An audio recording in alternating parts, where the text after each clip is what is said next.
Mr. Dryden probably like to sit with him or something.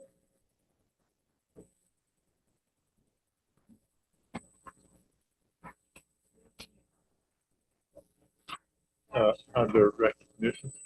Oh, all right, okay, good. All right. And Yeah, you so can listen to this question too. Oh, no. it is, yeah. So we just take him off, so he'll come next meeting. That's actually on our agenda. So I should know that.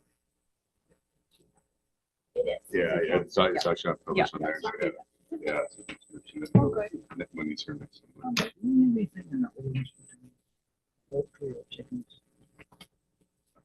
So, yeah, we do. The only thing that comes closer would be the confinement agriculture.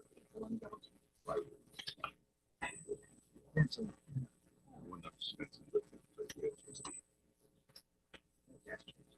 Intern, not extern, right? What they call it, no, he's called that's the word they use.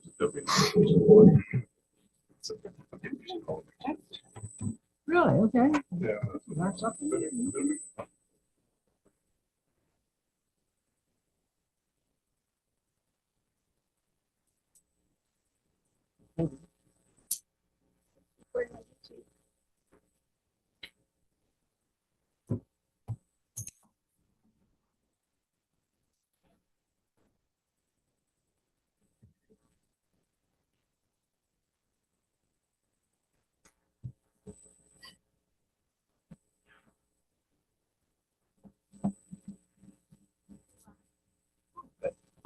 Good evening.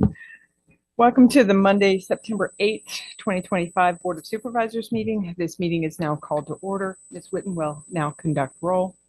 Supervisor Lewis. Present. Supervisor Day. Here. Supervisor Lyons. Here. Supervisor McDaniel. Here. Chair Ayers. Here. We'll now offer an invocation followed by the Pledge of Allegiance. Those attending are not required to participate, but if you'd like to, please stand. Dear Father, we come to you tonight grateful and humble as a community. We ask for good weather and fun festive times for our county fair this week. We ask for safe travels for our citizens who will be attending. We ask that you watch over our law enforcement, first responders as they keep our community safe. We ask all this humbly as a community. Thank you. Amen. I pledge allegiance to the flag of the United States of America, and to the republic for which it stands, one nation, under God, indivisible, with liberty and justice for all.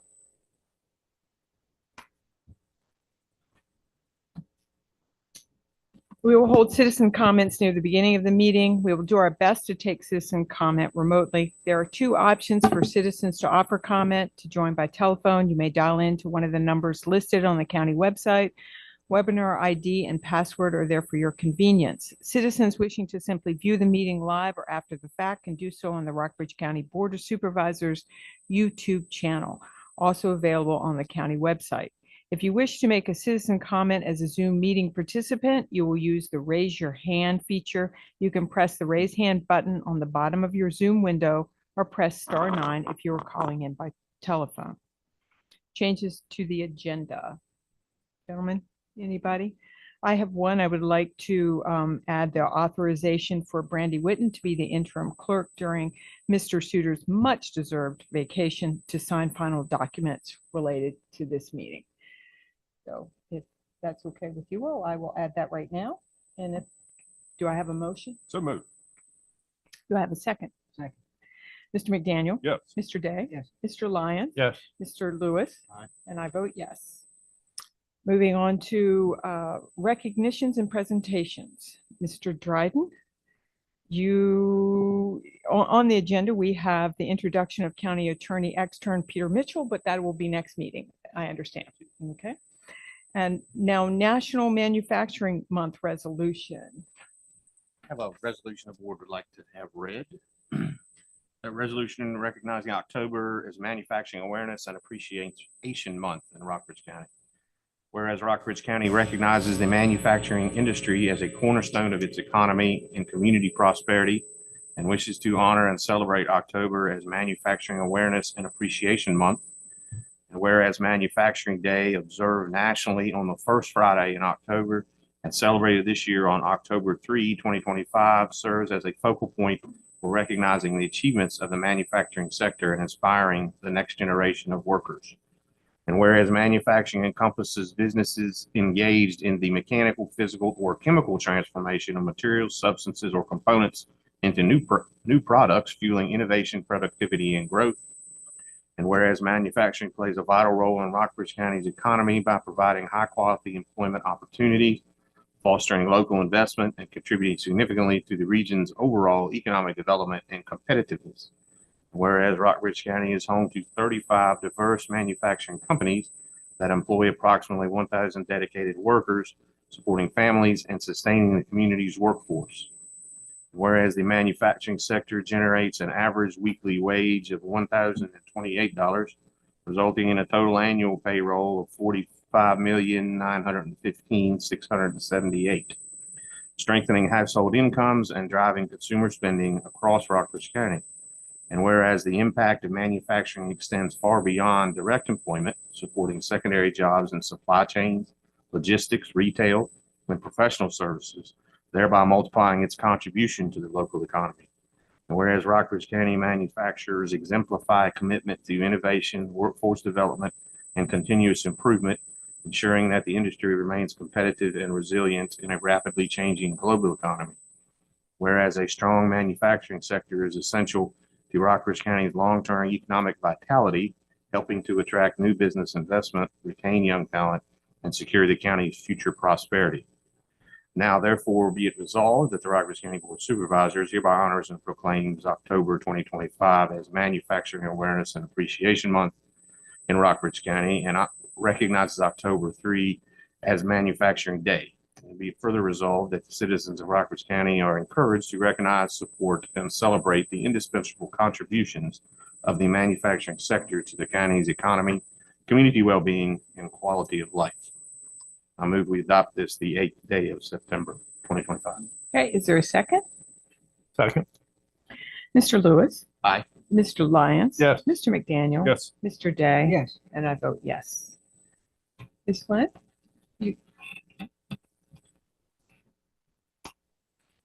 Citizen comments. We will now welcome citizen comments. When your name is called, please address the board at the podium, stating the first and last name and magisterial district. Please limit your comments to no more than 3 minutes. Is there anyone signed up to speak? No, ma'am. Right. No, ma'am. Is there anyone online? No? And is there anybody last chance today? All righty. Move on to approval of the August 25th, 2025 minutes. Gentlemen, have you read? I'm sure you've read. Do you have any questions on the minutes or any comments? Not, is there a motion to approve? So move. Is there a second? I'll second. Mr. Lyons? Yes. Mr. Day? Yes. Mr. McDaniel? Abstain. Mr. Lewis? Aye. And I vote yes. County financial report and appropriation resolution. Mr. Harrison? Yes. Before you, we're requesting the total amount of bills this period is $1,602,514.06. Additional appropriations include $2,506 for DocuSign software. We've got to put that in the budget. Solid waste, additional $702 for the hazardous materials event. The combined courthouse, $54,778. That's for flood-related damage to the elevator, and that has been submitted to the insurance. That's also on the agenda. And the capital purchases fund, $59,782 for the sheriff's office needs assessment. Attached is the revenue and expense reports in the balance sheet through July 31st, 2025. Also included is the calendar month-to-month comparisons for the sales, meals, and lodging taxes. The FY26 general fund revenues total $2,267,662. Expenditures are at $3,584,308, or year-to-date deficit of $1,316,646. And as a reminder, as the board is aware, this is common at the first part of the fiscal year until November, December. 8% of the fiscal year has passed. Sales tax collected amounts to $480,112, or 10% of the estimated budget. Mills tax is at $270,135 or 8%. Lodging tax is at $143,962 or 17% of the estimated budget. Missions tax is at $40,861 or 12% of the estimated budget. And cigarette tax is at $22,500 or 10% of the estimated budget. Finance, IT, and school division staff will continue to work on the new Tyler software. We got training again this week. The chart of accounts has been completed. I don't know if I reported that or if it's still being worked on at the last meeting, but it is done now. And so that is aligned, the counties and the school division, and big kudos to Julie on that work. And we appreciate the county administrator and the board's patience with finance as we're going through all this Tyler ERP. Thank you, Mr. Harrison. Is there a motion to adopt the resolution? So moved. Your second? Okay, Mr. McDaniel, Yes. Mr. Lewis. Aye. Mr. Lyons. Yes. Mr. Day. Yes. And I vote yes. Okay, presentation by the Virginia Department of Forestry. Yes, before you, Mr. Suter, he was contacted by Zach Ollinger with the Virginia Department of Forestry, who is here to provide the board with a brief presentation and answer any questions you may have of him. Excuse me, I missed your name. Zach Olinger, Olinger. Welcome. Thank you all for having us, members of the board. And I'm battling a little bit of laryngitis, so I won't talk. I wasn't going to talk long anyway, but I'm really not going to talk long now. So I work for the Virginia Department of Forestry, and I manage state forests in the western part of the state. As you all know, Morris Creek State Forest is in Rockbridge County. And it's one of 26 state forests across the state. We often get confused, and it is very confusing when you think about state forests and state parks, national forests, national parks, but there's a big difference in all of those, right? So one thing that separates us from state parks and state parks are managed for recreation mostly, primarily, and our state forests, we manage the forest for multiple uses, recreation being one of those. But our primary objective is to manage the forest. And another major separation is that when it comes to the management of state forests, we don't receive any general fund money from Richmond to manage our state forests. All that money that manages their state forests is generated within those state forests. So we also realize that when the state owns property, real property within a county, that's a loss of tax revenue for you all. If it was privately owned, the county would be receiving property taxes on that. But so the Department of Forestry, as one of our policies, when we generate money within a certain state forest, then we return 25% of those gross proceeds back to the county, and what we call in lieu of taxes payment. And that's when we sell timber, basically, because that is how we generate revenue on our state forests. So I have here tonight, and I was here about a year ago with the same presentation and with a check for the exact same amount, because this payment was split to us in over 2 fiscal years. So I've got a check tonight for Rockbridge County in the amount of $3,764. I wish it was more, but it is something. I'm not asking for money. I'm giving you money. So, and there is no earmark on this. You can designate it for anything. You can put it anywhere you want to put it. So, and just a quick update on Morris Creek State Forest.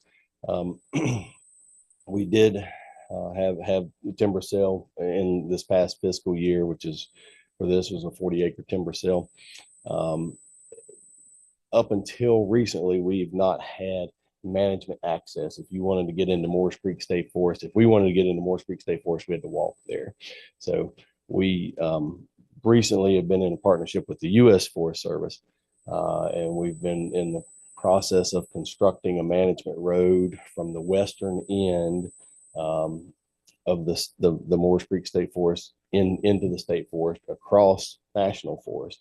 That'll allow us, that road will not be open to public vehicular traffic, but it will enhance recreation because it'll give folks a hiking or mountain biking or equestrian route into the state forest. So that road construction project is just a little over a mile. It's about 1.1 miles to get us into the Moores Creek State Forest. That road should be done. It's scheduled to be done in October. So, and then once we get into the state forest, we will be doing some more road improvement and things like that. So, does anybody have any questions? I have a few. Okay. All right. So did we ask the federal government for help on this road or vice versa? We did, yes, Okay. yes. We've been partnering with the U.S. Forest Service. We have an agreement with them called the Good Neighbor Authority Agreement. We call it the GNA, and it allows us to partner to state agencies to partner with federal agencies with similar goals to. Yes, but we've been helping them out with some projects and through negotiations with the GNA, we were allowed permission to build that road. Yes. What percentage of our property or of the state, the Moores Creek State, gets timbered? What cycle is that on? So as a general rule, our state forest and the Moores Creek State Forest is almost all hardwoods, but as a general rule, we have a 100-year rotation on our hardwoods. But so we're always growing more timber than what we're harvesting on state forests. And we harvest basically not just a percentage of the timber that's there, we harvest just a percentage, a small percentage of the timber that's growing each year.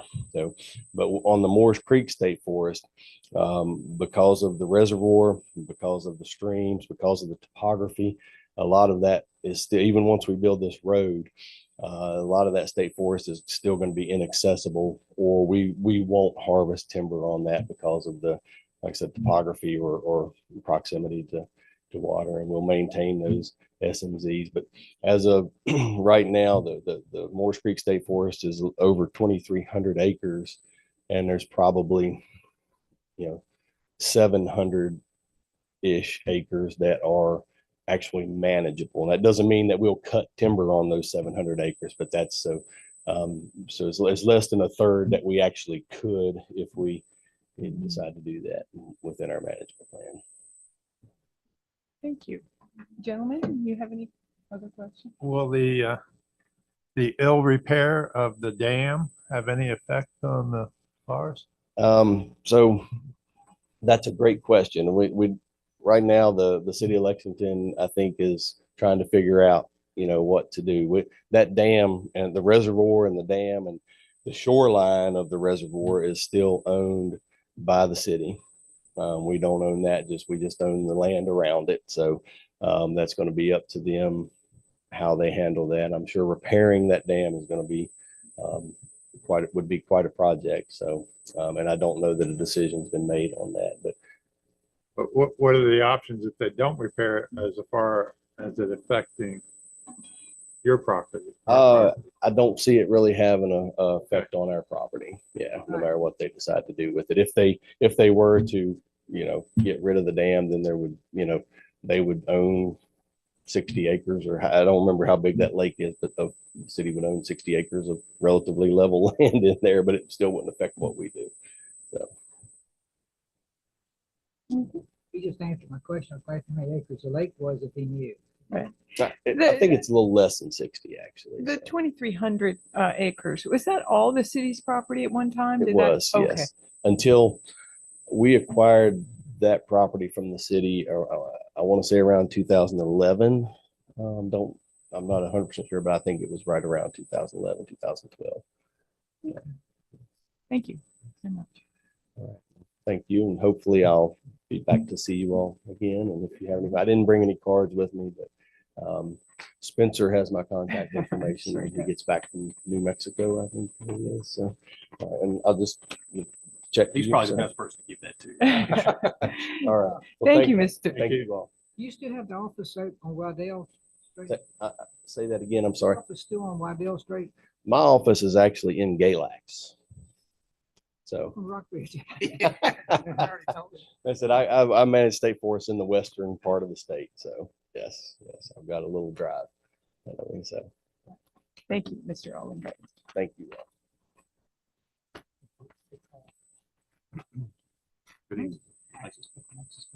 Consideration of the elevator repair contract for courthouse. Mr. Harrison. Yes, as the board is aware, staff is continuing to address water damage issues from the July flood incident at the courthouse.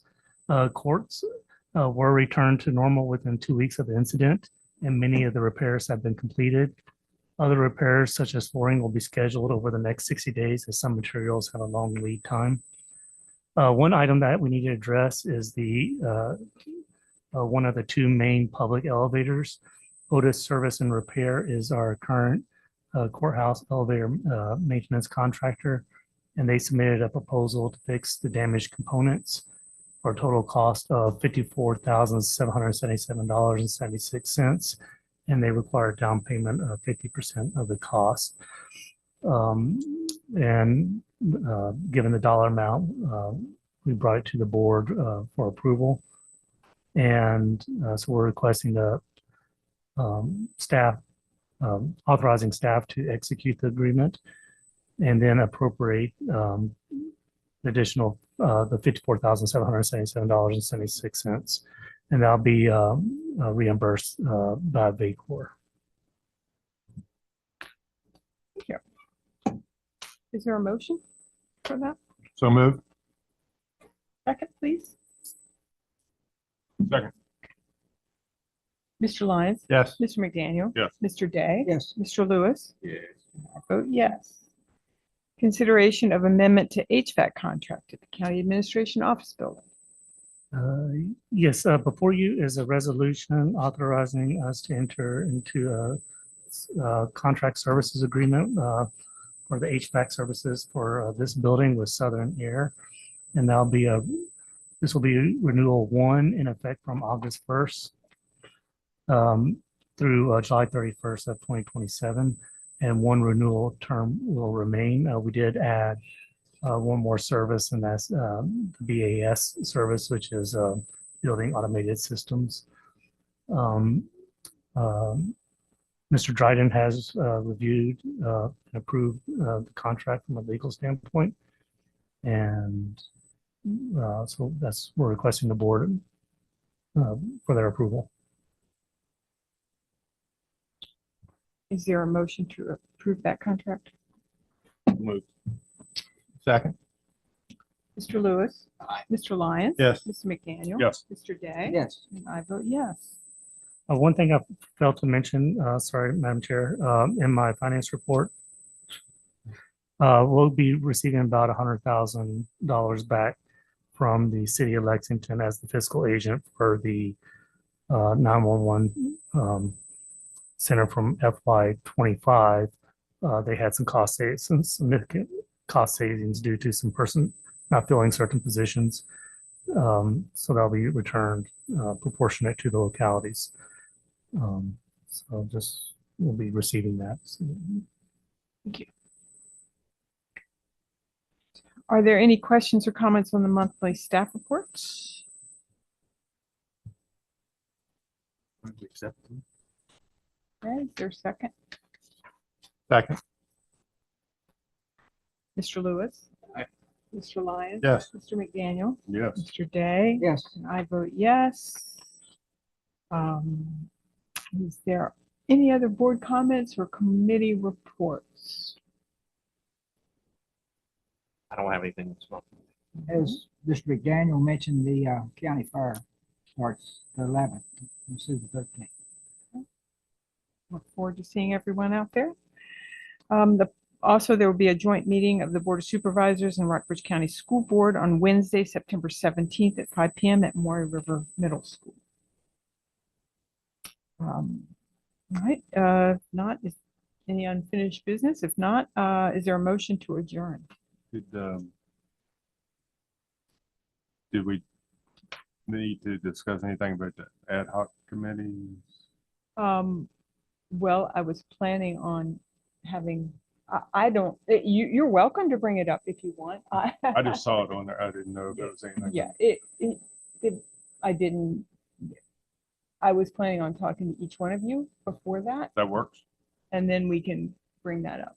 So, yes, and we had already, Report to we Mr. had- McDaniel. we've already talked about the recreation one. Yes, so we will. Yes, and I also would like to talk to Mr. Dryden, the legalities of a few things. So, thank you very much. I'm make a motion to adjourn. Second. Mr. Lewis, Aye. Mr. Lyons, Yes. Mr. McDaniel, Yes. Mr. Day, Yes. and I vote yes. Should we tell Spencer to just to stay out where he's at? Our meetings That go we by can fast. handle it all. I think so. All right.